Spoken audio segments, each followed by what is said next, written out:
Before I go, I have one more job tonight.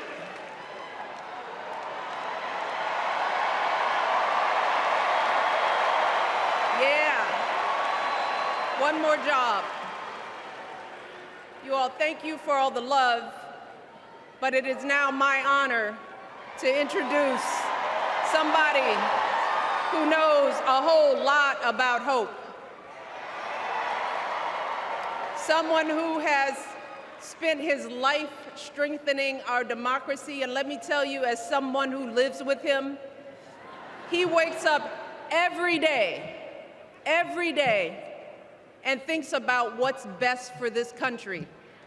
Please welcome America's 44th president and the love of my life, Barack Obama.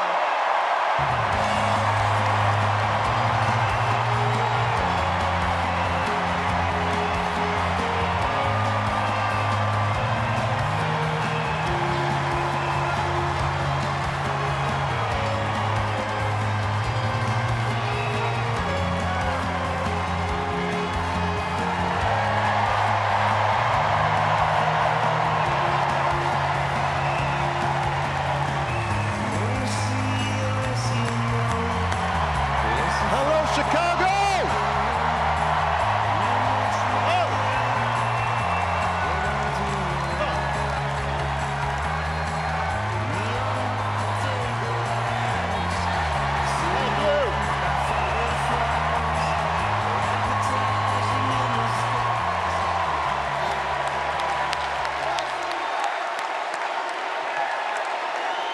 Thank you, thank you.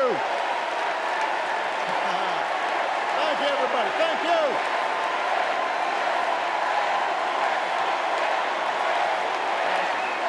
Thank you.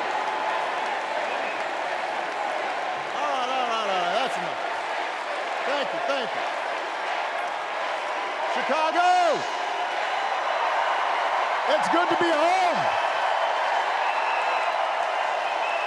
It is good to be home, and I don't know about you, but I'm feeling fired up.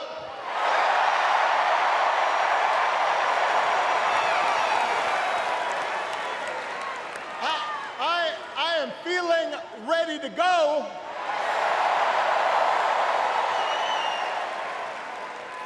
Even if I am the only person stupid enough to speak after Michelle Obama.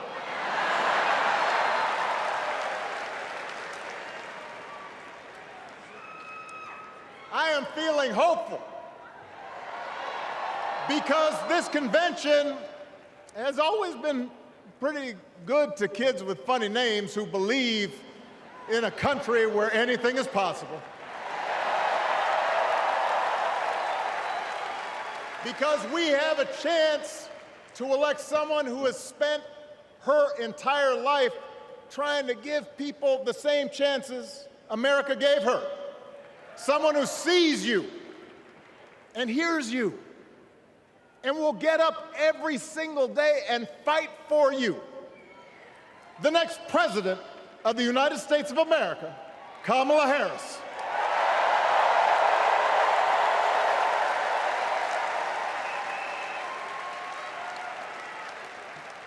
It's been 16 years since I had the honor of accepting this party's nomination for president. And I know that's hard to believe because I have not aged a bit. But it's true. And looking back, I can say without question that my first big decision as your nominee turned out to be one of my best. And that was asking Joe Biden to serve by my side as vice president.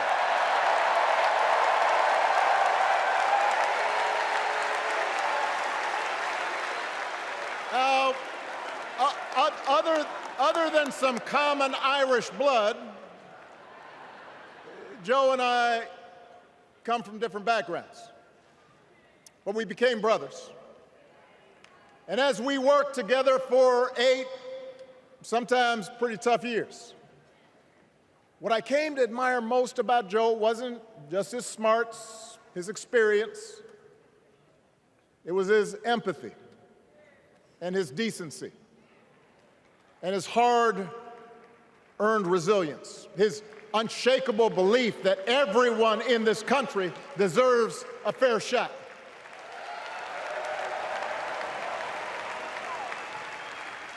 And over the last 4 years, those are the values America has needed most.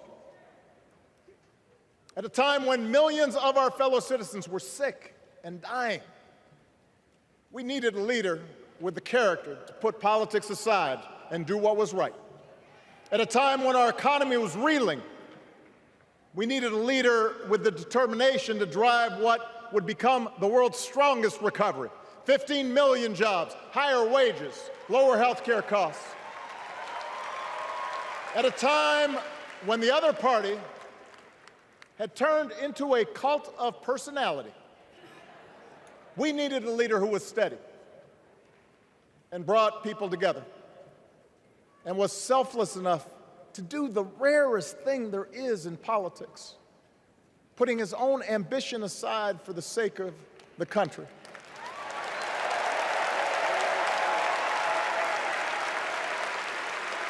History will remember Joe Biden as an outstanding president who defended democracy at a moment of great danger.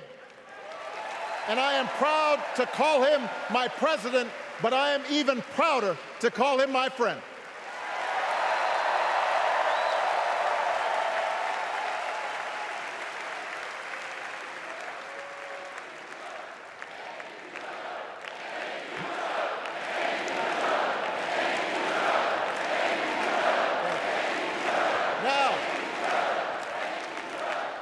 The torch has been passed. Now it is up to all of us to fight for the America we believe in. And make no mistake, it will be a fight. For all the incredible energy we've been able to generate over the last few weeks, for all the rallies and the memes,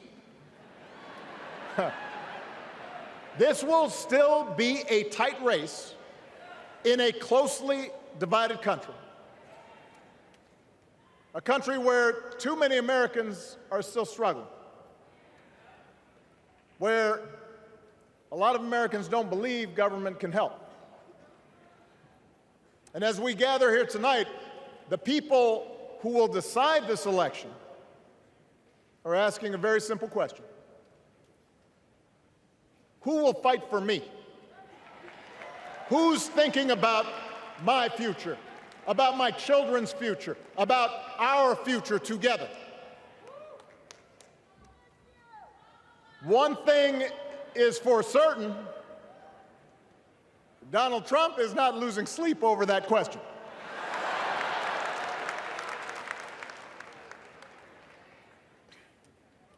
Here's a 78-year-old billionaire who has not stopped whining about his problems since he rode down his golden escalator 9 years ago. It has been a constant stream of gripes and grievances that's actually been getting worse now that he's afraid of losing to Kamala. There's the childish nicknames, the crazy conspiracy theories, this weird obsession with crowd sizes.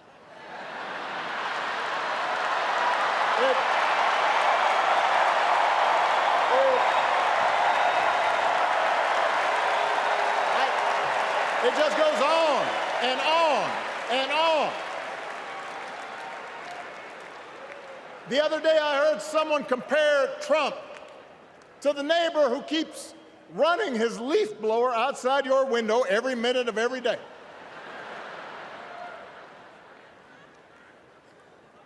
Now, from a neighbor, that's exhausting. From a president, it's just dangerous. The truth is, Donald Trump sees power as nothing more than it means to his ends. He wants the middle class to pay the price for another huge tax cut that would mostly help him and his rich friends. He killed a bipartisan immigration deal written in part by one of the most conservative Republicans in Congress that would have helped secure our southern border, because he thought trying to actually solve the problem would hurt his campaign. He doesn't. Do not boo. Vote.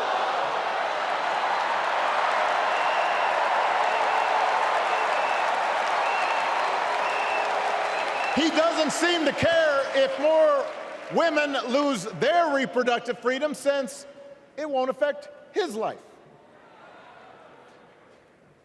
And most of all, Donald Trump wants us to think that this country is hopelessly divided between us and them, between the real Americans, who of course support him, and the outsiders who don't. And he wants you to think that you'll be richer and safer if you will just give him the power to put those other people back in their place. It is one of the oldest tricks in politics from a guy whose act has, let's face it, gotten pretty stale. We do not need 4 more years of bluster and bumbling and chaos. We have seen that movie before, and we all know that the sequel is usually worse.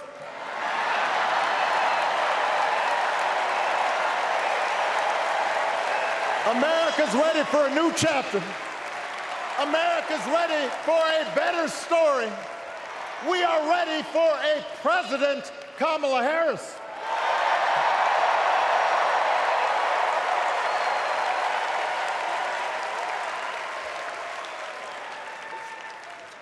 And Kamala Harris is ready for the job. This is a person who has spent her life fighting on behalf of people who need a voice and a champion. As you heard from Michelle, Kamala was not born into privilege. She had to work for what she's got. And she actually cares about what other people are going through. She's not the neighbor running the leaf blower. She's the neighbor rushing over to help when you need a hand. As a prosecutor, Kamala stood up for children who had been victims of sexual abuse.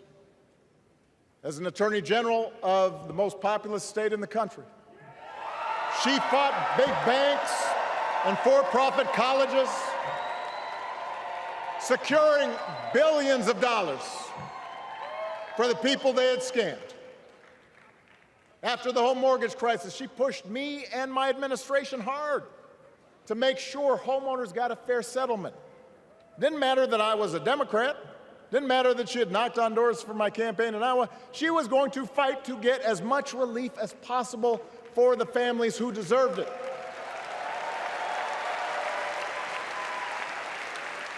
As vice president, she helped take on the drug companies to cap the cost of insulin, lower the cost of health care, give families with kids a tax cut. And she is running for president with real plans to lower costs even more and protect Medicare and Medicaid, and sign a law to guarantee every woman's right to make her own health care decisions.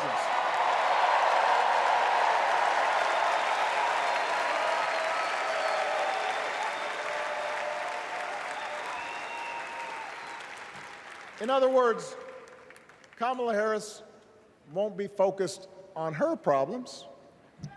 She'll be focused on yours.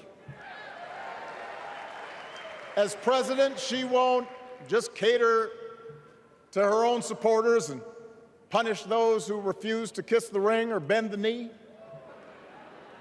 She'll work on behalf of every American. That's who Kamala is. And in the White House, she will have an outstanding partner in Governor Tim Walz.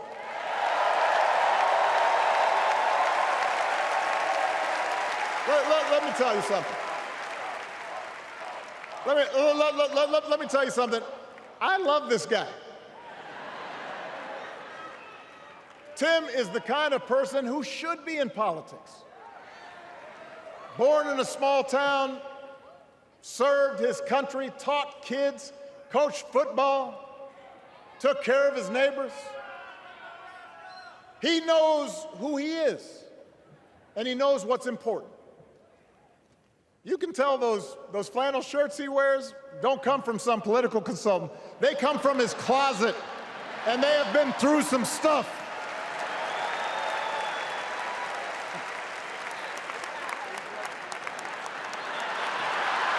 They have been through some stuff. That's right.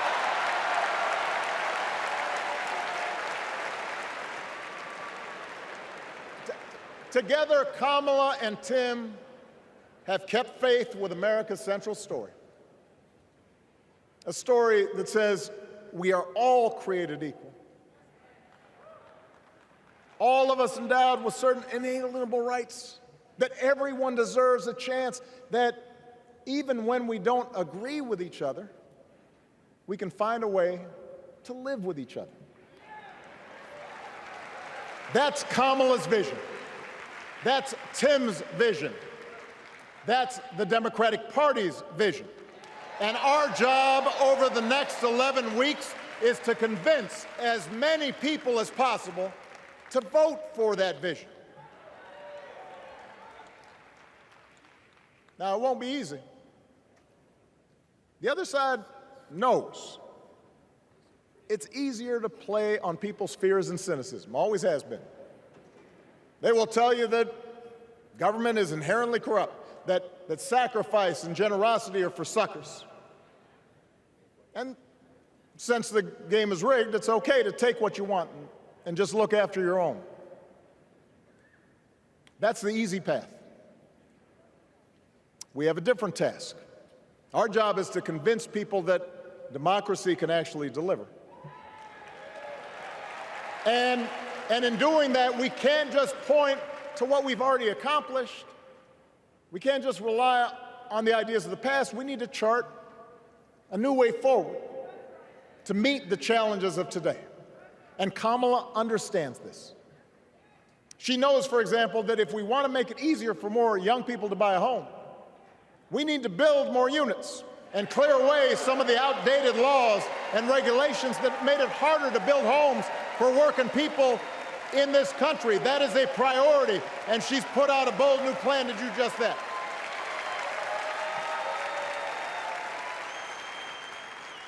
On health care, we should all be proud of the enormous progress that we've made through the Affordable Care Act, providing millions of people access to affordable coverage, protecting millions more from unscrupulous insurance practices. I noticed, by the way, that since it's become popular, they don't call it Obamacare no more.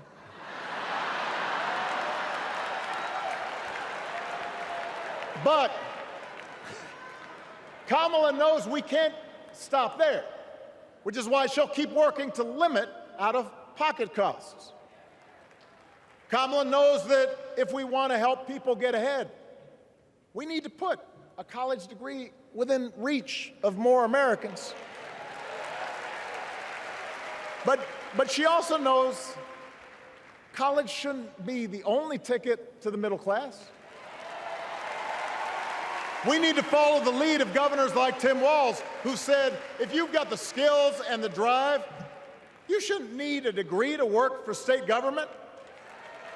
And in this new economy, we need a president who actually cares about the millions of people all across this country who wake up every single day to do the essential, often thankless work, to care for our sick, to clean our streets, to deliver our packages.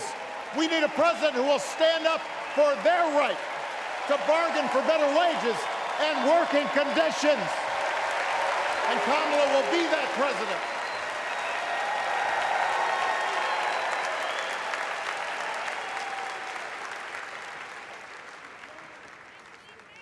Yes, she can.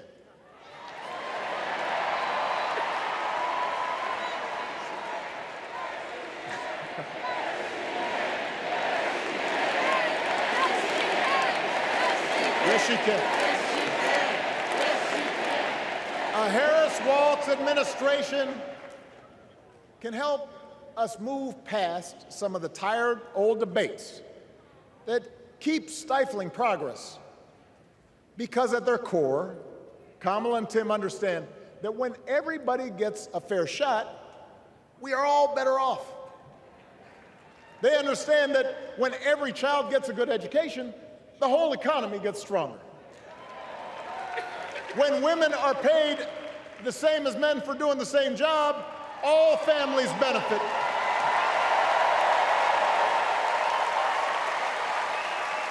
They understand that we can secure our borders without tearing kids away from their parents, just like we can keep our streets safe while also building trust between law enforcement and the communities they serve and eliminating bias.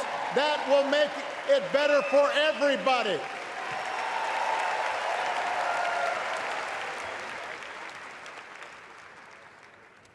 Donald Trump and his well-heeled donors, they don't see the world that way.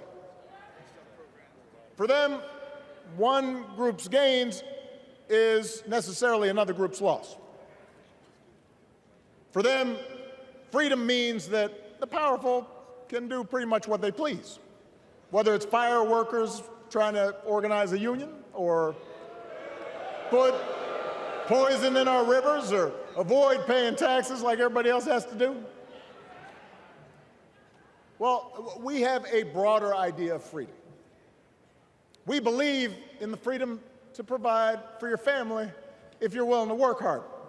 The freedom to breathe clean air and drink clean water and send your kids to school without worrying if they'll come home. We believe that true freedom gives each of us the right to make decisions about our own life, how we worship, what our family looks like, how many kids we have, who we marry. And we believe that freedom requires us to recognize that other people have the freedom to make choices that are different than ours. That's okay.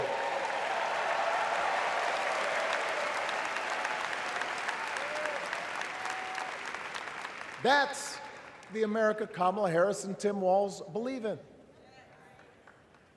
An America where we, the people, includes everyone. Because that's the only way this American experiment works. And despite what our politics might suggest, I think most Americans understand that. Democracy isn't just a bunch of abstract principles and dusty laws in some book somewhere. It's the values we live by. It's the way we treat each other, including those who don't look like us, or pray like us, or see the world exactly like we do.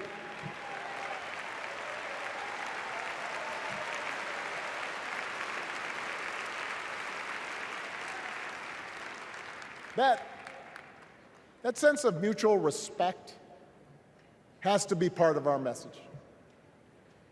Our politics have become so polarized these days that all of us across the political spectrum seem so quick to assume the worst in others, unless they agree with us on every single issue.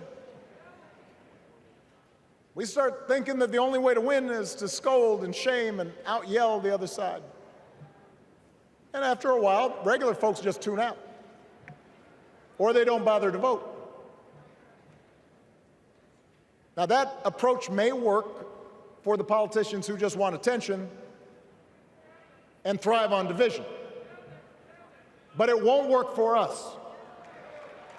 To make progress on the things we care about, the things that really affect people's lives, we need to remember that we've all got our blind spots and contradictions and prejudices, and that if we want to win over those who aren't yet ready to support our candidates, we need to listen to their concerns and maybe learn something in the process. After all, if a parent or grandparent occasionally says something that makes us cringe, we don't automatically assume they're bad people. We recognize that the world is moving fast, that they need time and maybe a little encouragement to catch up. Our fellow citizens deserve the same grace we hope they'll extend to us.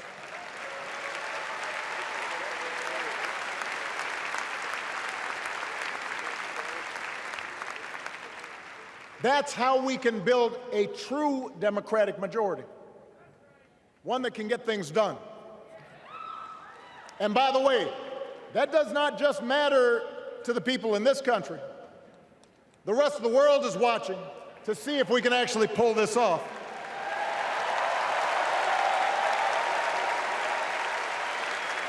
No nation, no society has ever tried to build a democracy as big and as diverse as ours before. One that includes people that over decades have come from every corner of the globe. One where our allegiances and our community are defined not by race or blood, but by a common creed. And that's why when we uphold our values, the world's a little brighter. When we don't, the world's a little dimmer. And dictators and autocrats feel emboldened. And over time, we become less safe. We shouldn't be the world's policemen, and we can't eradicate every cruelty and injustice in the world. But America can be and must be a force for good, discouraging conflict, fighting disease, promoting human rights, protecting the planet from climate change, defending freedom, brokering peace. That's what Kamala Harris believes, and so do most Americans.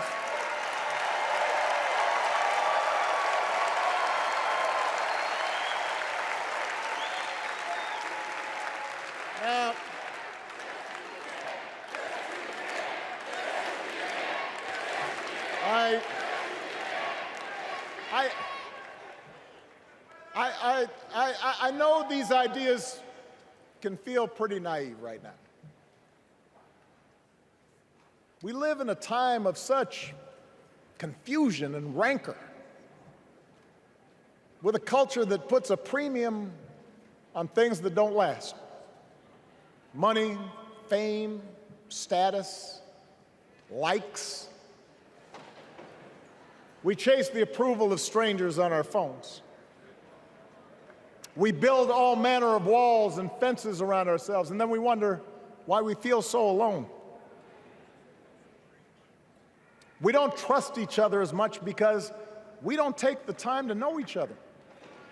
And in that space between us, politicians and algorithms teach us to caricature each other and troll each other and fear each other. But here's the good news, Chicago. All across America, in big cities and small towns, away from all the noise, the ties that bind us together are still there. We still coach Little League and look out for our elderly neighbors. We still feed the hungry in churches and mosques and synagogues and temples. We share the same pride when our Olympic athletes compete for the gold. Because the vast majority of us do not want to live in a country that's bitter and divided. We want something better. We want to be better. And the joy and the excitement that we're seeing around this campaign tells us we're not alone. You know, I've spent a lot of time thinking about this these past few months because, as Michelle mentioned, this summer we lost her mom, Ms. Marion Robinson. And I don't know that anybody has ever loved their mother-in-law any more than I love mine. Mostly it's because she was funny and wise and the least pretentious person I knew. That, and she always defended me with Michelle when I messed up. I'd hide behind her.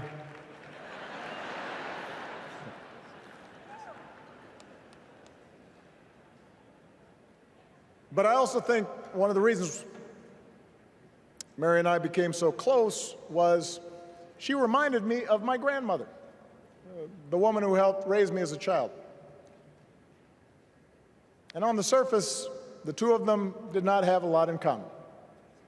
One was a black woman from right here, south side of Chicago, right down the way. Went to Englewood High School. The other was a little old white lady born in a tiny town called Piru, Kansas. Now, I know there aren't that many people from Piru. And yet they shared a basic outlook on life. They were strong, smart, resourceful women, full of common sense, who, regardless of the barriers they encountered, and women growing up in the 40s and 50s and 60s, they encountered barriers. They still went about their business without fuss or complaint and provided an unshakable foundation of love for their children and their grandchildren. In that sense, they both represented an entire generation of working people who, through war and depression, discrimination and limited opportunity, helped build this country. A lot of them toiled every day at jobs that were often too small for them and didn't pay a lot.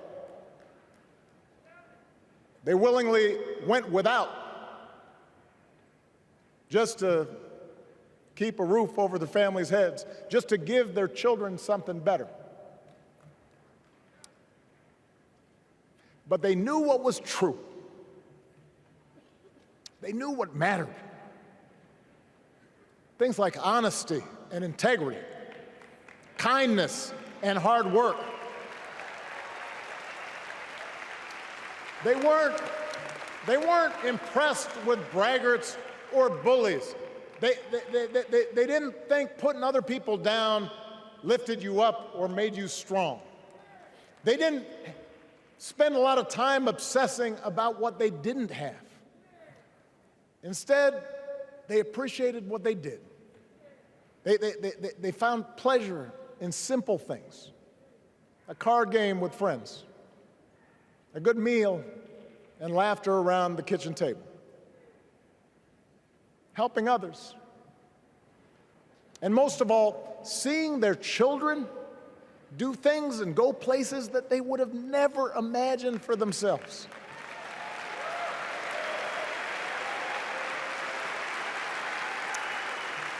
Whether you are a Democrat or a Republican or somewhere in between, we have all had people like that in our lives. People like Kamala's parents, who crossed oceans because they believed in the promise of America. People like Tim's parents, who taught him about the importance of service. Good, hard-working people who weren't famous or powerful, but who managed in countless ways to leave this country just a little bit better than they found it. As much as any policy or program, I believe that's what we yearn for. A return to an America where we work together and look out for each other. A restoration of what Lincoln called, on the eve of Civil War, our bonds of affection.